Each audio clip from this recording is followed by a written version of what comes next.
শরীয়তপুরে শারদীয় দুর্গোৎসব শুরুর শেষ মুহূর্তের প্রস্তুতিতে ব্যস্ত সময় পার করছেন প্রতিমা কারিগররা।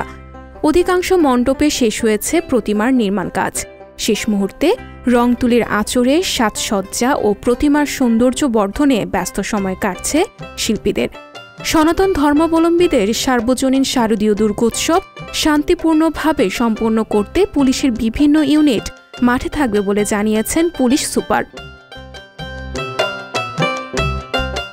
জানা যায়, এবছর শরীয়তপুরের ৬টি উপজেলায় ১০২টি মণ্ডপে শারদীয় দুর্গোৎসব উদযাপন করা হবে। প্রতিমা সহ মণ্ডপগুলো সাজাতে ব্যস্ত সময় পার করছেন কারিগর ও শিল্পীরা। শেষ সময়ে শিল্পীর নিপুণ ছোঁয়ায় চলছে রং তুলিতে সাজসজ্জার কাজ। বৃষ্টির কারণে কাজ পিছিয়ে পড়লেও নির্দিষ্ট সময়ে প্রতিমা প্রস্তুত করার আশা করছেন শিল্পীরা। সবার সহযোগিতায় সুন্দর পরিবেশে সার্বজনীন দুর্গোৎসব পালন করা হবে বলে জানিয়েছেন সনাতন ধর্মাবলম্বীরা। এখানে আমরা প্রতিমার কাজে আসছি ৩০ দিন মতো। তোর আমাদের রঙের কাজ শুরু হয়ে যাবে, হয়তো পূজারও বেশি দিন বাকি নাই। আমাদের রঙের কাজ শুরু করতে হবে, প্লাস এটা মন্দির কমিটিকে কালার কমপ্লিট করে বুঝাই দিতে হবে রঙের 2 দিন আগে। আমাদের এটা শেষ কাজ।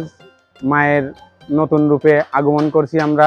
মহিষাসুর মর্দিনী যেটা থিম আমরা তুলে ধরছি সবার সামনে।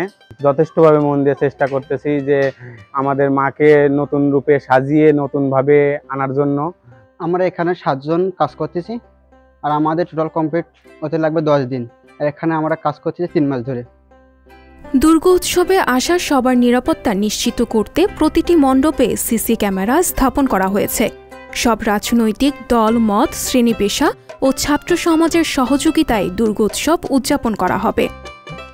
এবার শারদীয় দুর্গোৎসব 2024-এ আমরা সার্বিক প্রস্তুতি নিয়েছি। আমরা শরীয়তপুর জেলায় মোট 102টা দুর্গোৎসব পালিত হচ্ছে, উদযাপন হবে বিভিন্ন উপজেলায়।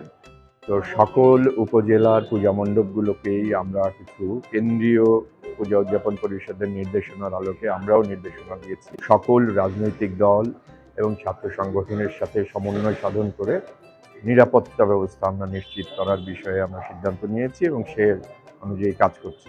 উচ্চ বিকট শব্দের যেই সাউন্ড সিস্টেম প্রতি বছর করা হয়, সেগুলো এবার আমরা বন্ধ রাখবো।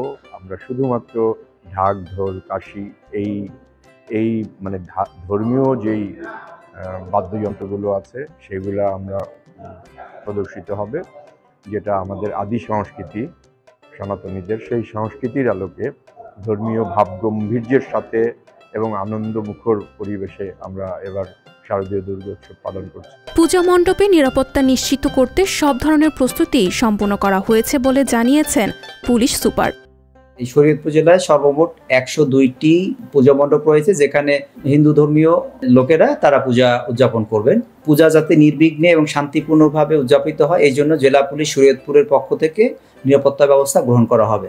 অতি গুরুত্বপূর্ণ যে পূজা মণ্ডপ যেগুলো আছে, সেখানে আমরা আমাদের স্ট্যাটিক ওখানে ফোর্স থাকবে, ডিপ্লয়মেন্ট থাকবে, অর্থাৎ সবসময় ওখানে সার্বক্ষণিক ফোর্স ডিপ্লয়মেন্ট থাকবে। আর যেগুলো স্বাভাবিক, কোনো ধরনের কোনো বিরোধ নাই বা যেটাকে আমরা আইনের ভাষায় বলি স্বাভাবিক, সেখানে আমরা আমাদের যে পেট্রোল টহল টিম থাকবে, তারা সবসময় ওটা তদারকি করবে।